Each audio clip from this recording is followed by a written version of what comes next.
नमस्कार दोस्तों, आपका स्वागत है मेरा इस चैनल में जिसका नाम है मनी लेंस। मनी लेंस में हम बातें करते हैं शेयर मार्केट से जुड़े हुए खबरों के बारे में। तो चलिए शुरू करते हैं। तो आज जिस स्टॉक्स की बात करेंगे वो है श्री राम फाइनेंस। आखिर श्री राम फाइनेंस में आज ऐसा क्या हुआ है, तो जानने के लिए इस वीडियो को लास्ट तक ज़रूर देखें। अगर आप श्री राम फाइनेंस में इन्वेस्टेड हैं तो इस वीडियो को ज़रूर देखना है, क्योंकि आगे पता चलेगा कि इस स्टॉक में आपको क्या करना है। आखिर ऐसा क्या हुआ है जिसके कारण आज श्री राम फाइनेंस लगभग 4% से ऊपर ट्रेड कर रहा था।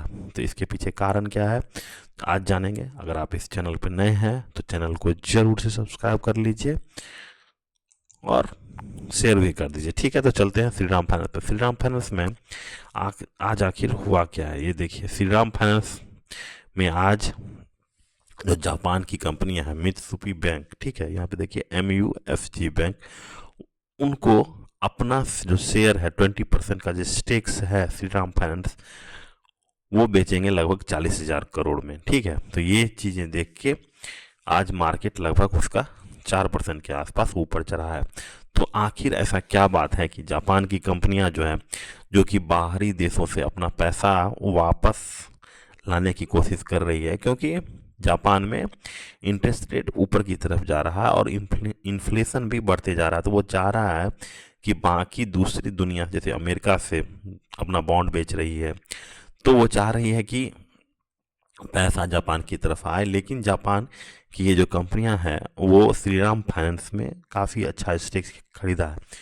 तो ऑब्वियस है कि इसका सेबी का परमिशन होगा। थोड़े दिन में देखिएगा श्री राम फाइनेंस एक QIB लाती है और QIB के बाद सेबी से परमिशन लेती है कि हम अपना 20% स्टेक जो है वो बेचना चाहते हैं। देखिए ये जो 40,000 करोड़ यहाँ पे आएगी श्री राम फाइनेंस में, तो कहीं ना कहीं इससे जो फायदा हमारे देश की जनता को होगा, जो कि व्हीकल खरीदना चाहते हैं। जैसे 10-15 डीलर, 10 एक डीलर के पास मान लीजिए 10 से 12 ट्रक होता है, वो एक और एक्स्ट्रा ट्रक खरीदने की कोशिश करता है। तो वो जो फाइनेंस मिलता है वो सिर्फ श्री राम फाइनेंस में, इसमें मतलब व्हीकल फाइनेंस में नंबर 1 है श्री राम फाइनेंस।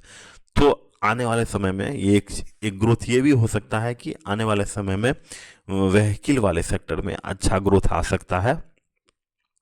और ये 40,000 करोड़ सीधा श्री राम फाइनेंस में आएगी, तो इसके कारण क्या होगा कि वो धीरे धीरे अपना लोन बुक बढ़ाएगी। जैसे ही लोन बुक बढ़ाएगी तो क्या होगा, इनका जो प्रॉफिट मार्जिन है वो भी बढ़ना शुरू हो जाएगा। इसके बाद क्या हो, देखिए सबसे बड़ी बात है कि ये जो आज डील हुआ है वो श्री राम फाइनेंस का अपना देखिए 52 डे का लगभग हाई पे लाया है। मतलब देखिए यहाँ से चल चुका था स्टॉक, मतलब 600 से ऊपर चल चुका, 1000 के आसपास आया और यहाँ पे QIB अब जो है इस पे नए निवेशक आना शुरू करेंगे। ठीक है, जो इसके प्राइस को और ऊपर की तरफ टानने की कोशिश करेंगे। वो तो देखने वाली बात है कि कैसा क्या होता है। लेकिन अब देखने वाली बात है कि ये देखिए अपना जो प्राइस टू बुक है श्री राम फाइनेंस का, वो सबसे हाईएस्ट पोजीशन पे ये लगभग ये QIB लाए हैं सबसे हाईएस्ट पोजीशन पे। ठीक है, यहाँ पे देखिए 3 के आसपास लगभग 10 सालों में देखिए इनका प्राइस टू बुक कभी भी, एक बार सिर्फ 2018 में 3.4 पे आया, वहाँ पे जाकर QIB लाते हैं। तो कहीं ना कहीं अपना वैल्यूएशन हाई पे आ, ये अपना शेयर बेचे हैं। ठीक है, तो ये कहीं ना कहीं ज़्यादा से ज़्यादा पैसा लाने की कोशिश कर रहे हैं। और दूसरी बात है कि बुक वैल्यू को ऊपर करने की भी कोशिश करें, क्योंकि हाई वैल्यूएशन पे अगर आप अपना इक्विटी डाइल्यूट करते हैं तो आपका बुक वैल्यू बढ़ता है। तो जिसके कारण क्या है, बुक वैल्यू बढ़ेगा तो आपका जो कंपनी का वैल्यूएशन है बढ़ेगा और उसी वैल्यूएशन पर आपको पैसा मिल रहा है। अगर यही सबसे नीचे पोजीशन पे अगर QIB लाते हैं तो कहीं ना कहीं कम पैसा मिलता है। जो चीज़ अभी 40,000 करोड़ में आपको मिल रहा है उस समय वो आपको 20,000 करोड़ या 10,000 करोड़ के आसपास मिलता। तो ये जो 30 से 40,000 करोड़ एक्स्ट्रा श्री राम फाइनेंस को मिला है, तो ये कहीं ना कहीं श्री राम फाइनेंस में एक अच्छा ग्रोथ लाने की कोशिश करेगा। ठीक है, और वहाँ पे देखिए कि आने वाले समय में इसका रिजर्व रेवेन्यू हर चीज़ बढ़ता चलेगा। देखिए यहाँ पे देखिए हमेशा जैसे जब भी कंपनी को, जैसे फाइनेंस कंपनी को पैसा की ज़रूरत होता है या तो वो बैंक से उठाता है। बैंक देखिए बैंक से ज़्यादा वो हमेशा अपना ही इक्विटी लगातार बेच के पैसा इकट्ठा करता है। ये चीज़ें फाइनेंस कंपनी में काफ़ी फायदेमंद करती हैं कि अपना इक्विटी बेच के पैसा इकट्ठा करना, ठीक है। लेकिन अगर वो हाई वैल्यूएशन पे करती है तब ही अच्छा है, अगर लो वैल्यूएशन पे करती है तब उतना अच्छा नहीं होता है, ठीक है। तो ये सब बातें आपको ध्यान में रखनी है। तो सिर्फ आप ये कहिएगा कि श्रीराम फाइनेंस ही ये अपना इक्विटी बेचा है, ऐसा नहीं है। इससे पहले भी आप देखिएगा कि आरबीएल बैंक में भी इमरेट्स कंपनी के द्वारा 60% स्टेक खरीदा था।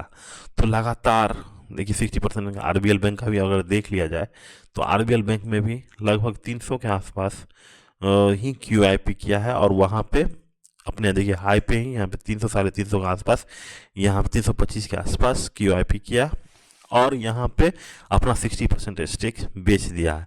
तो जैसे ही अब एक चीज़ आप लोग के भी ध्यान में आएगा कि आखिर ऐसा क्या बात है कि हम जो बाहर की कंपनियों को हमारे जो लैंडिंग बिजनेस है या बैंक है या एनबीएफसी है, इनमें क्यों लगातार खरीदारी कर रहे हैं। तो उसके पीछे अगर कारण अगर पता करेंगे तो उसके सबसे पहले कारण है हमारे यहाँ का इंटरेस्ट रेट और अमेरिका का भी इंटरेस्ट रेट जो लगातार नीचे की तरफ जा रहा है। हमारे देश का इंटरेस्ट रेट जैसे देखिए थोड़े दिन पहले ही आरबीआई ने रेट कट किया है, और उधर आप देखिएगा फेड भी अपना रेट कट किया है। तो लो रेट कट होने के कारण क्या हो जाता है कि लायबिलिटी साइड में, यानी जहाँ से बैंक लोन उठाता है वहाँ पे उसको कम ही इंटरेस्ट में पैसा मिल जाएगा, और कहीं ना कहीं वो अपना जो उनका प्रॉफिट मार्जिन, जिसको स्प्रेड भी बोल सकते हैं, क्योंकि जो कार लोन है मान ली 10 से 12% पे अगर कार लोन देती है, या फिर ट्रक लोन जो है 10 से 12% में देती है, तो वो तो कंपनियां कभी कम नहीं करती हैं।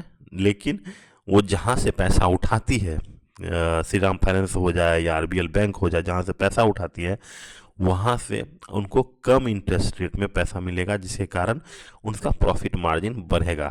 तो एक चीज़ हमेशा गांठ बांध के ध्यान रख लीजिए कि लो इंटरेस्ट रेट पे जो बैंकिंग सेक्टर हो या एनबीएफसी सेक्टर हो, वो अच्छा खासा रुपए कमाना इसमें आसान हो जाता है लो इंटरेस्ट रेट पे। हाई इंटरेस्ट रेट पे यहीं पे क्या हो जाएगा कि बैंकिंग सेक्टर एक तरफ से गोता लगाना शुरू हो जाएगा। तो यहाँ भी देखिए कि आरबीएल बैंक में देखिए लगभग 180 190 से लगातार ऊपर चढ़ते हुए 300 आया। वहाँ पे जाके आपको पता चलता है कि भाई आरबीएल बैंक अपना स्टेक जो है इमरिट्स को बेच रहा है। यहाँ पे देखिए इमरिट्स को एनबीडी को बेच रहा है। तो इसके कारण क्या हो जाएगा, अब नए जो निवेशक हैं वो आना शुरू कर देंगे और इनको और ऊपर टान के ले जाएंगे। तो ऐसा एक्सपेक्ट कर रहे हैं कि ऐसा हो, लेकिन ऐसा होना होगा या नहीं होगा ये तो आने वाले समय ही बताएगा। लेकिन आपको इस बात बता दें कि इस चैनल पे बताए गए जितने स्टॉक्स हैं उनका इन्वेस्टमेंट से कोई लेना देना नहीं है। वो खुद आप अपने रिसर्च करके बताइए, देखिए, तब जाके निवेश कीजिए। यहाँ पे सिर्फ आपको इंटरटेनमेंट पर्पज से ही स्टॉक्स बताए जा रहे हैं, बस देखिए और एंजॉय कीजिए, ठीक है। Thank you, have a nice day. अगर आप इस चैनल पर नए हैं चैनल को जरूर सब्सक्राइब कर लीजिए। Thank you, have a nice day.